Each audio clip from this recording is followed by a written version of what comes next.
Welcome to Investories, a podcast about real stories, real estate, and taking real action. Join hosts John Hooper and Kyle Robertson as they talk investing, mindset, and taking that first step. We all have a story. What's yours? The Investories Podcast. Boo bloody yeah. Welcome to Investories podcast. Hi Kyle. Hey John, what's up, buddy? What's going on? Oh, just doing it. Yeah? Doing what? Investing. Investing. Like a boss. Podcasting. Yeah, hey.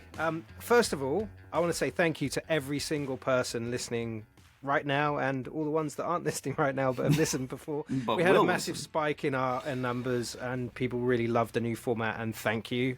We really, really are grateful for your listens and for your interactions, and thanks. We're gonna keep plugging away at this and take it to kind of where it deserves. Hopefully we're adding value in that regard. If you could do us a favor, if you really feel generous, do write us a review and give us a 5 stars on whatever podcasting platform you're listening to. That really helps kind of boost us in the rankings and stuff like that. Also, we have Investories YouTube channel and our the links in the Investories show notes and on the Instagram page.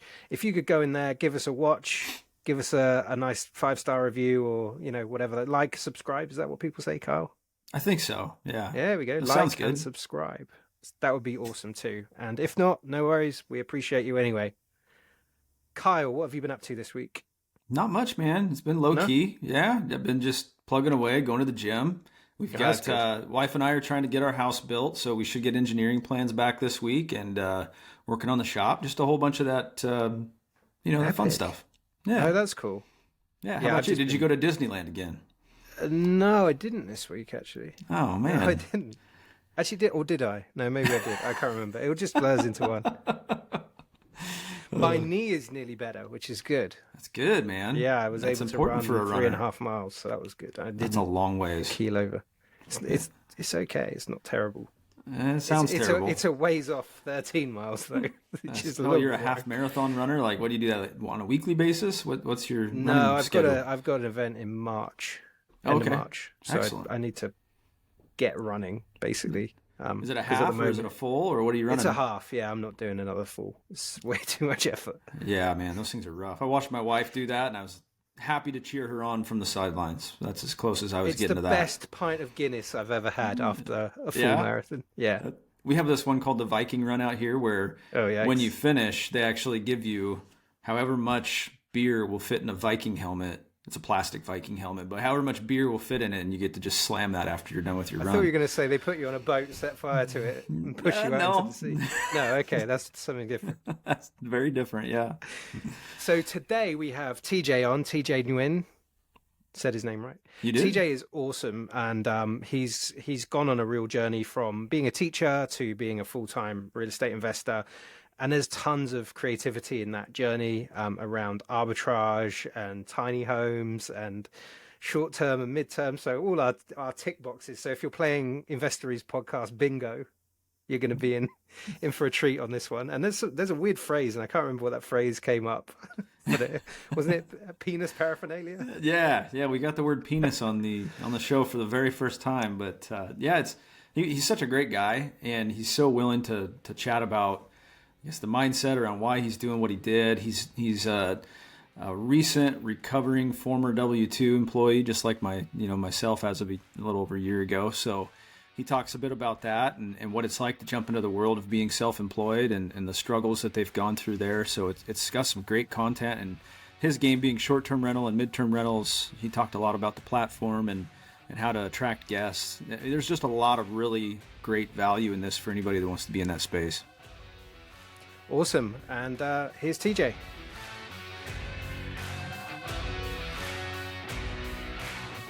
Welcome to Investories, TJ Nguyen. Did I get your name right, TJ? Nailed it. Now, fun fact about that surname, right? Correct. So 40% of Vietnamese people have this last name Nguyen. By comparison, Smith in America is about 9 to 11%. Give or take. So we think Smith is really common, but Nguyen in Vietnam is way more common. I was Yeah, telling TJ before we even got on here that I and John chimed in on this, that we know so many people with this last name, and I've just never thought to ask specifically. We learned some cool stuff about your name right there. It only took like 10 seconds. Kyle, we are terrible. We are terrible. I know. I'm a foreigner. I don't know what your excuse is. I don't have an excuse. I'm just terrible. Yeah, there's no excuse. Yeah. TJ, thank you for hopping on, and we're really happy to have you here.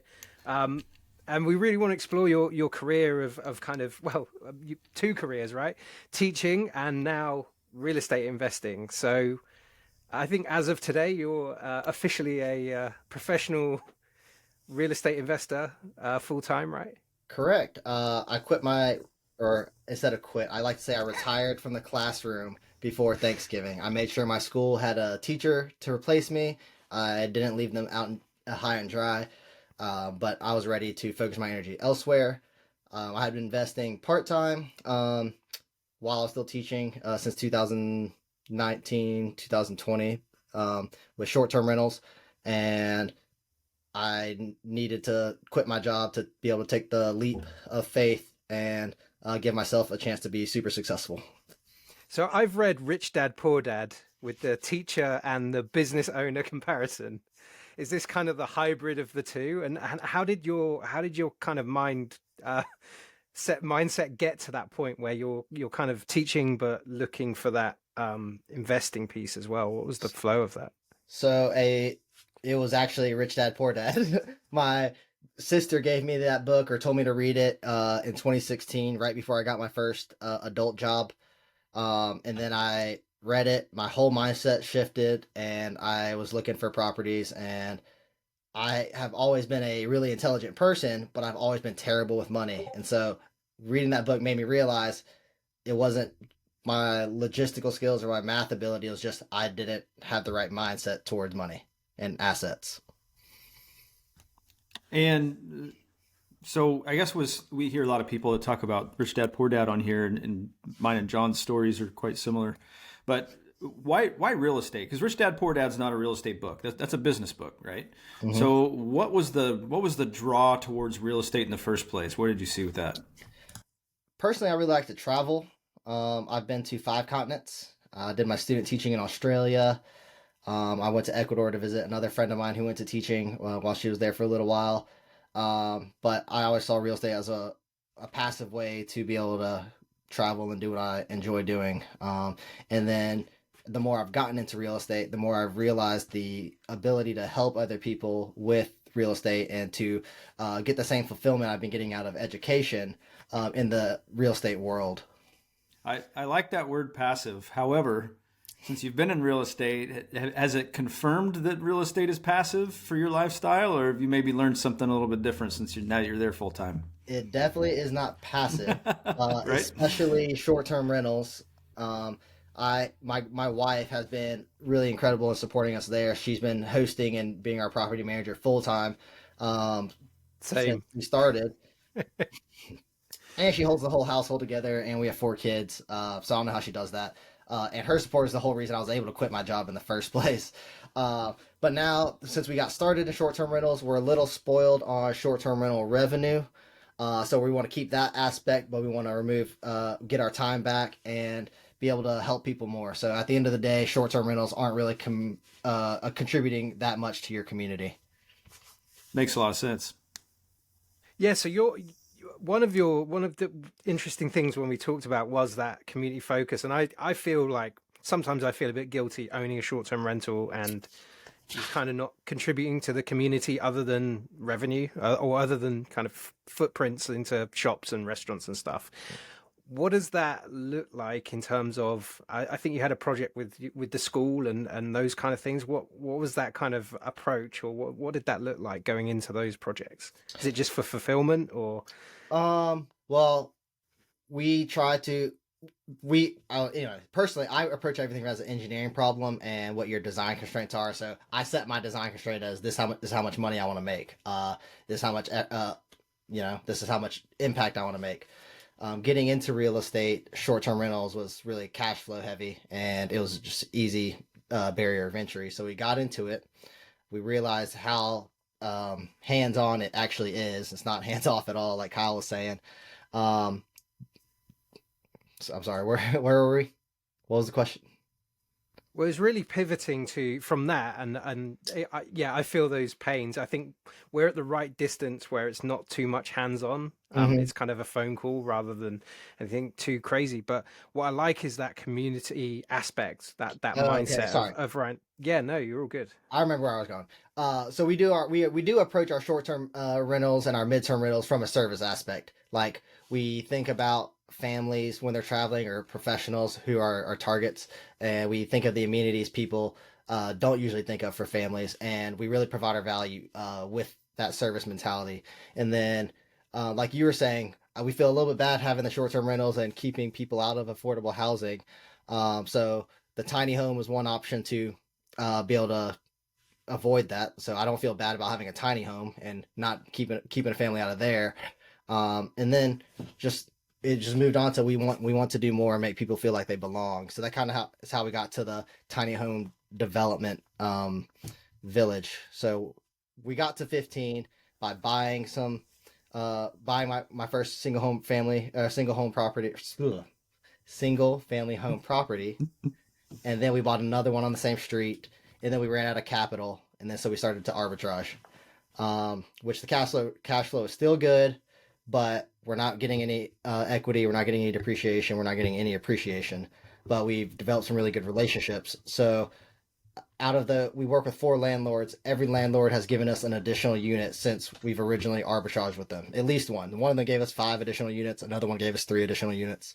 The tiny home builder was one of those.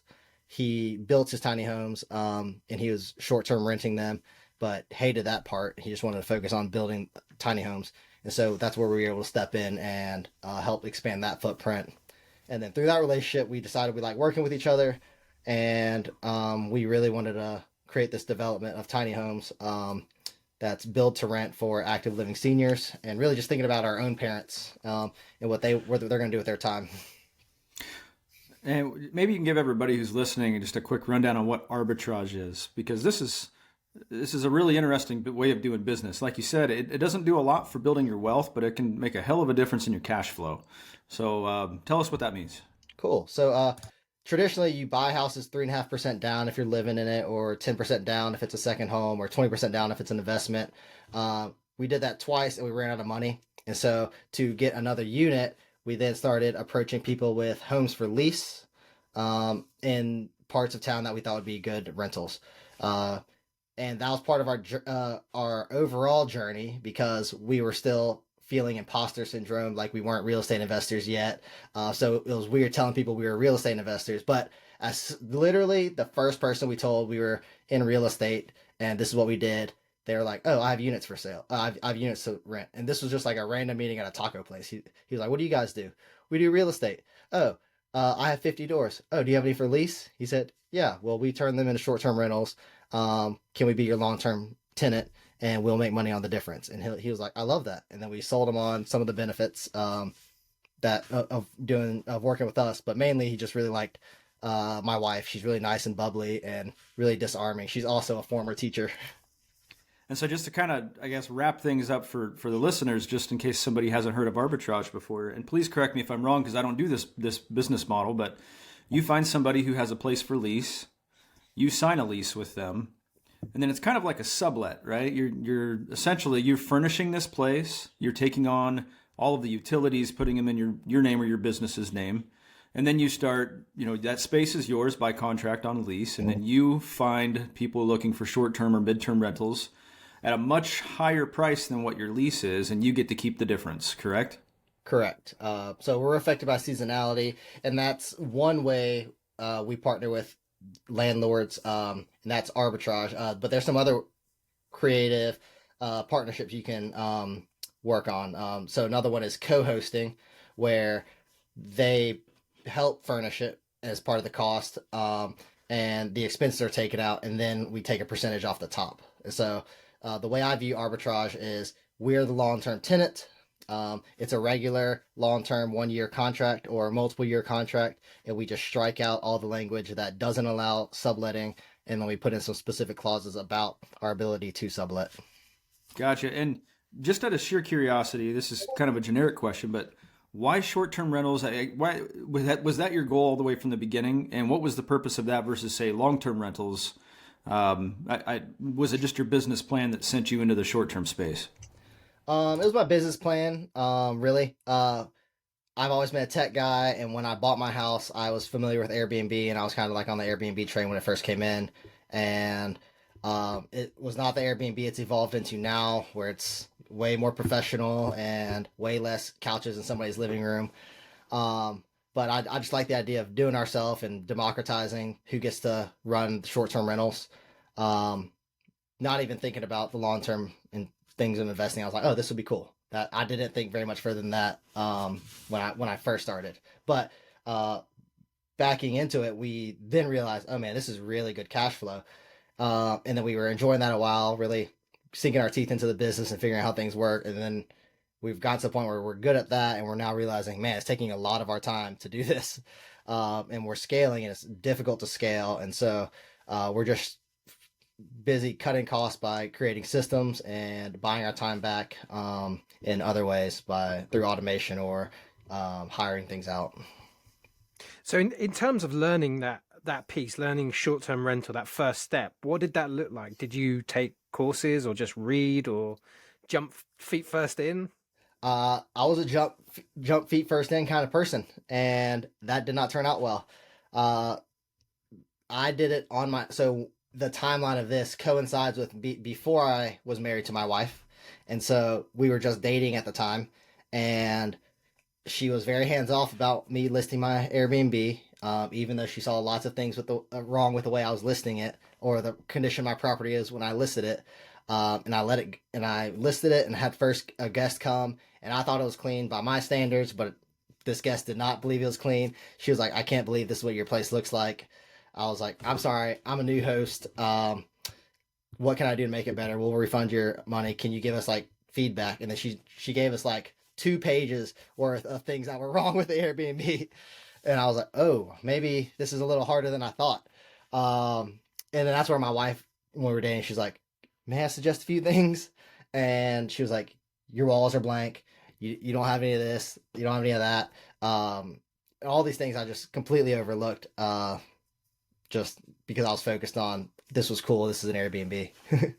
I'm guessing she knows you enough to know that you need to learn the lesson first before. She does. She does. Okay, yeah, she's very good. same. Now so you're kind of a baptism by fire type of a guy, then it sounds like. So this is a kind of figure it out as you go. Is that the way that you began with this whole journey? That is the way I began with Airbnb, and learned quickly that investing in your real estate education is a worthwhile venture, and I'm still learning that to this day.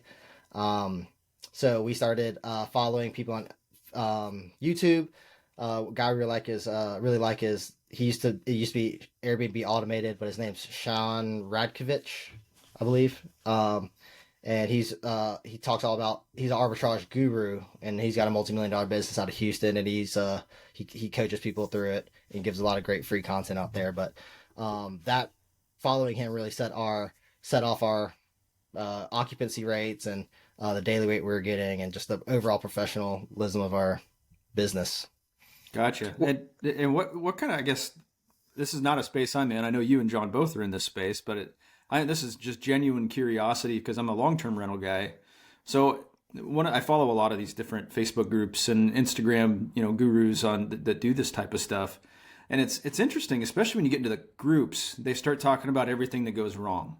You don't really hear too much about the wins. I don't know if people are a little bit self-conscious about bragging about wins or what it is. I like reading about wins. I learn a lot of things from when people do things successfully and when they do things wrong. But I hear a lot of people talking or just complaining essentially about things like, I've got a difficult tenant. They came in and they saw that, there was a hair on the bathroom counter and now they want a full refund. Are these realistic things that somebody that hasn't gotten into short-term rentals, is that common? Do you get a lot of people who give you that sort of trouble? Really, we don't. It's very occasional. But for those people who do complain, and what you do here, it's so much easier to be negative than it is to be positive. And so many people are addicted to just feeling negative all the time, and so they don't even need other people to be negative for them. They're just going to say all the negative things that's going on in their own lives. and dump it. And it's really about framing. And so as a teacher of high trauma population, it was 99% free and reduced lunch, gang violence at homes. We learned that the issue is usually not the issue. So we look for what's beyond that. Again, approaching it from a service aspect, it's like we don't want the person to be that like that, and things are going to go wrong. So if things are wrong, how do you approach it, and how can you predict what they're going to need? So if they feel like you're looking out for their needs, you can really do anything wrong as long as you say, "Oh, this is where I was coming from, and this is what I was trying to do for you," and then you're really above and beyond about going to fix it. I really like the framing piece of it.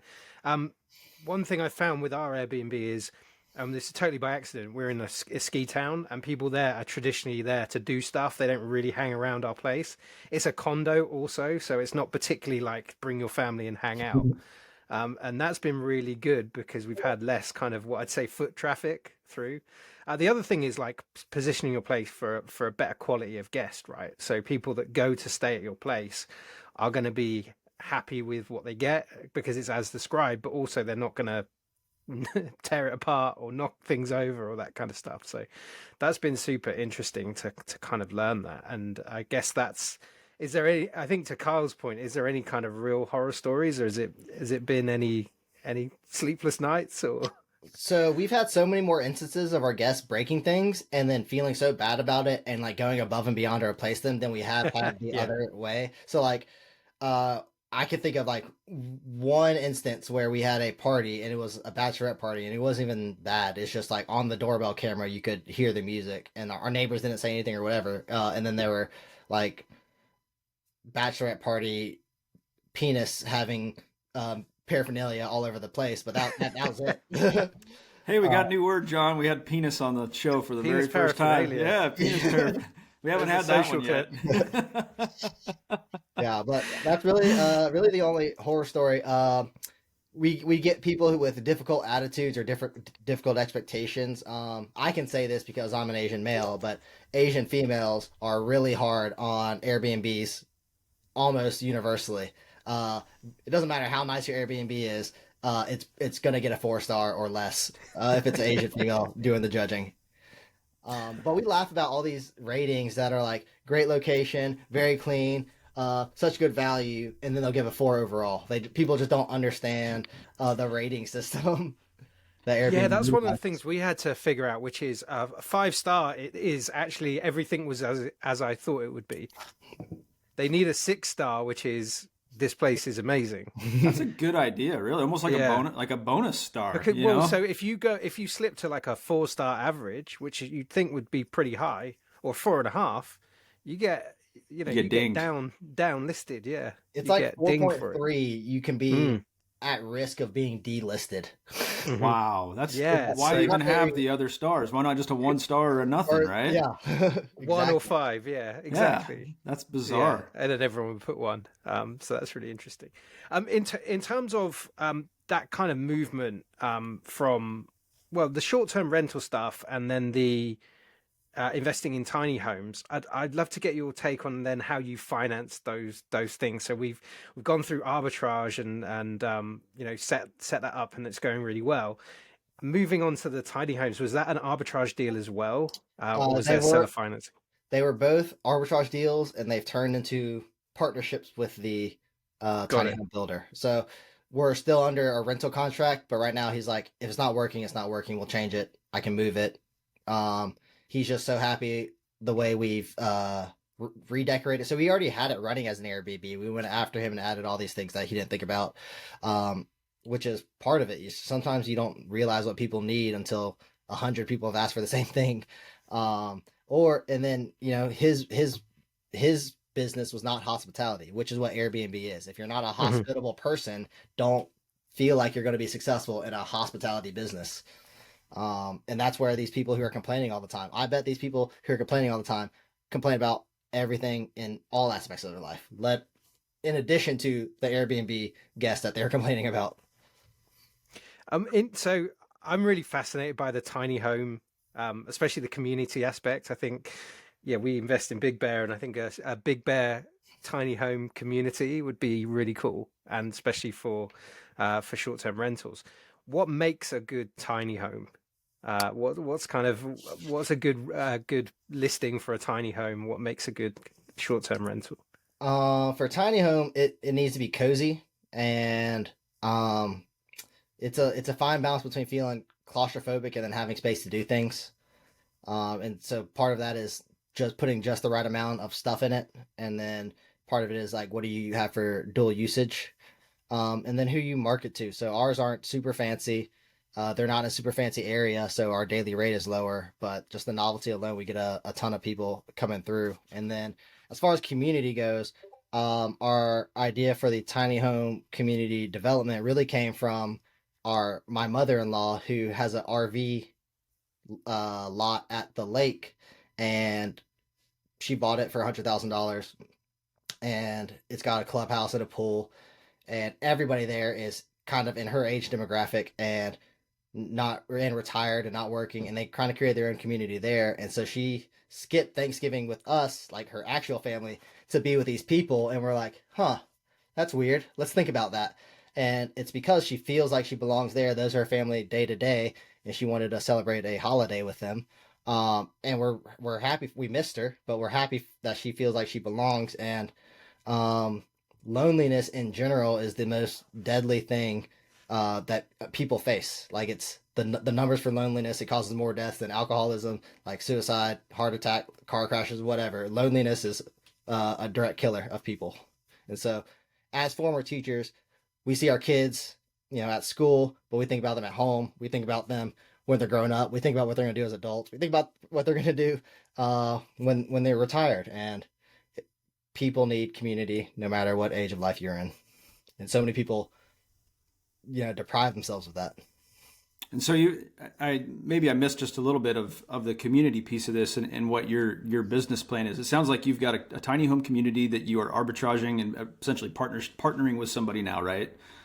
So we have 2 arbitrage units that we are Airbnb-ing, and that partnership with the tiny home builder has led us to now we're pursuing a tiny home development. And so what John was saying earlier is my wife is a board member of this private Montessori-like school here in Alabama. The school is on a tract of land that the family owns who runs the school. And because my wife is on the board, she knows what their pain points are. But one of their pain points is bringing in revenue for the school. Another pain point is attracting good teachers because it's not in the center of the city, or it's a little out there. It's like 30 minutes outside the main part of the city, so it's inconvenient to live in, and so it's difficult to pay teachers more.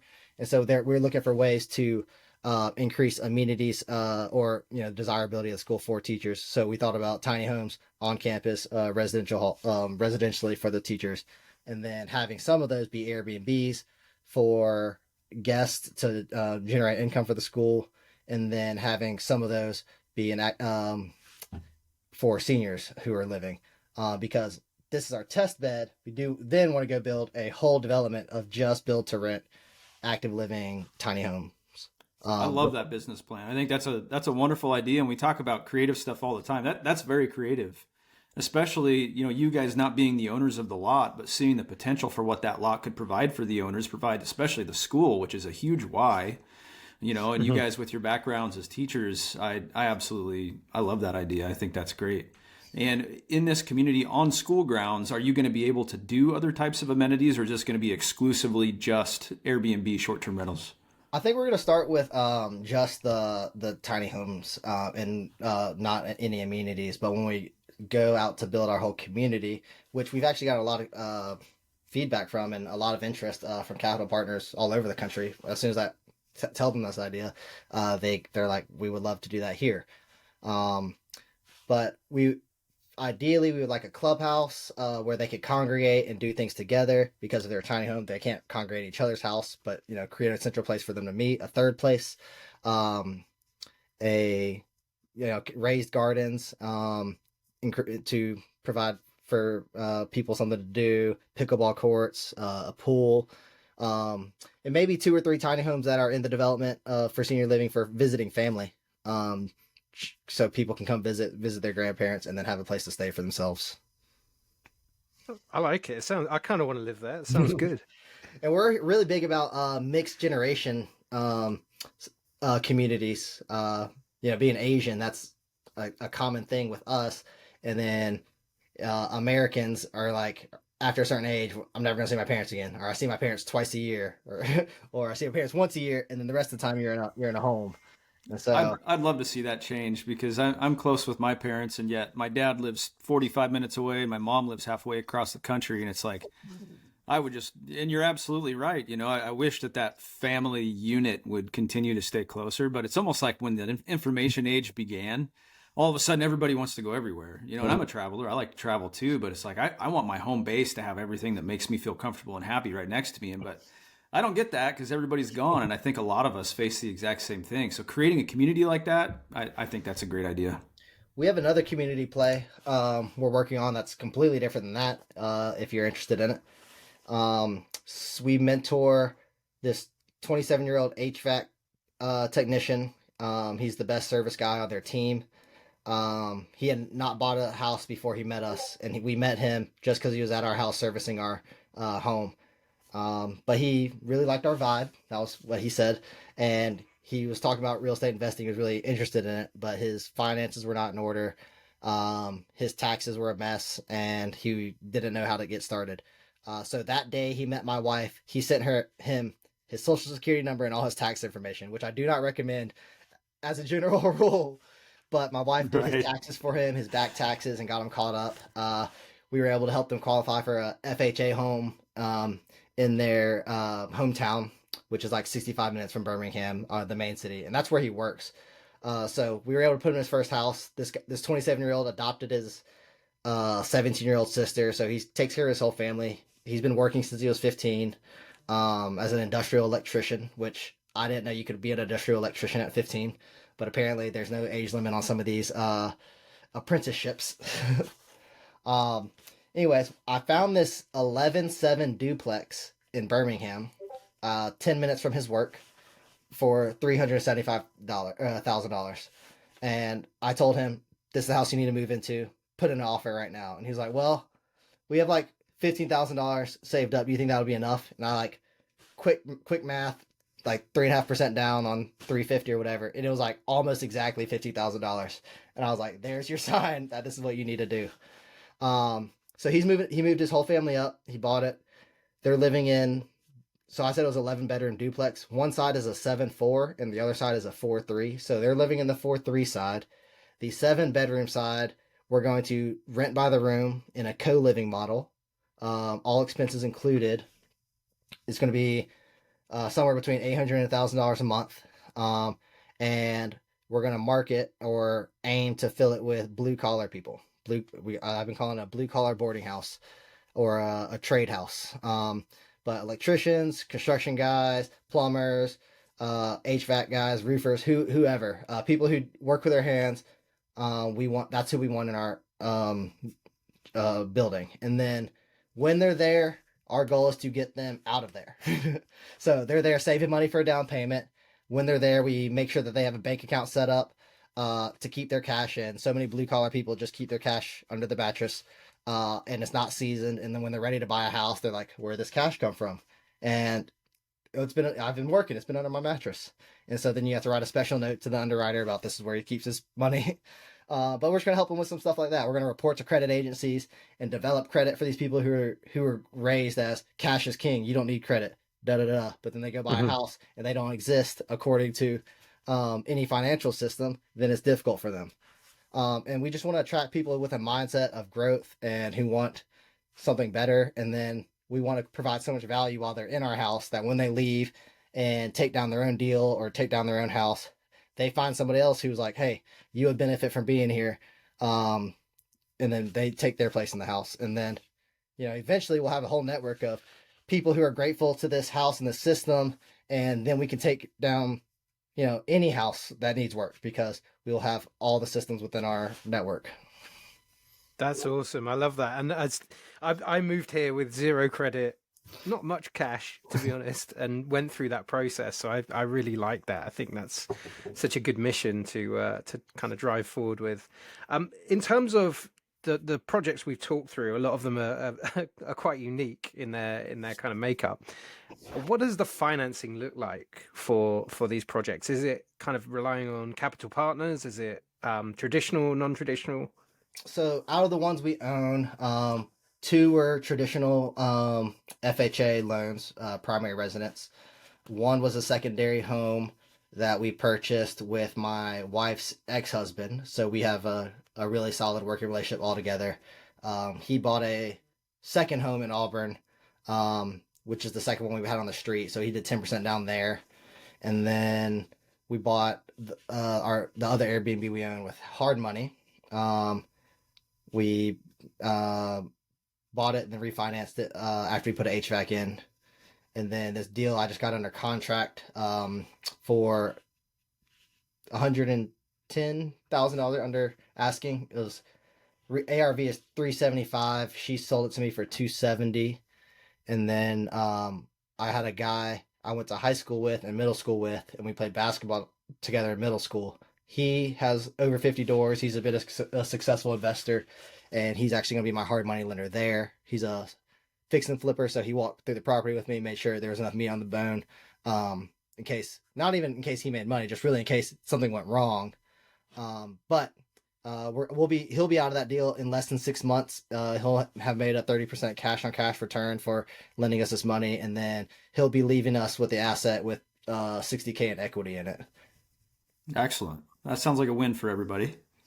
Yeah. And So one thing is my last name is Nguyen, so one of our companies is going to be a win-win situation or something along those lines. Very catchy. I like that. That's good. I like that. That's a great segue, in fact, because one of the things we like to talk to people about is wins and losses. And because, everybody knows there's never any losses in real estate, right? The market always goes up and nothing ever goes wrong. But the truth of the matter is something usually goes wrong at least once. And that's really, I think that's a necessary way to learn your stripes anyways. It kind of shows you what you're made of. Talk to us a little bit about some of the real hardships that you've faced. Even just give an example of a hardship you faced. And if you have one that you haven't already talked about that would be a major win for you, if you wouldn't mind sharing one of those. This December was a hardship. So December in general is really difficult on seasonality and Airbnb. People really like to travel for Thanksgiving, and then a lot of people don't travel for Christmas. At least that's what our booking data told us. So we got into this Airbnb algorithm glitch where if you're not getting bookings, then you're not showing on the search. And if you're not showing in the search, you're getting less bookings. And so it actually can spiral all the way down to zero. And some people have zero bookings because of that, because they got spiraled down, not because people weren't looking. And that just coincided with the same time I quit my job. So just cash flow wise, it was a difficult time. I still think it was the right decision. Maybe not the best timing, but it's what I needed to do to get out of there. And it's been a struggle cash flow wise since then. And last week I joined this new mentorship PACE Morby's Subject 2 group, and I've gotten so much value out of that. So I just can't say enough about investing in your education, investing in your network and people who are like-minded. I know one thing that happened to me was I was so excited about real estate and the things I knew that I didn't look, I wasn't as open to hearing what other people had to say, but really it's all about taking everything you can learn from everybody else and then using the empty space to provide what value that hasn't already been said.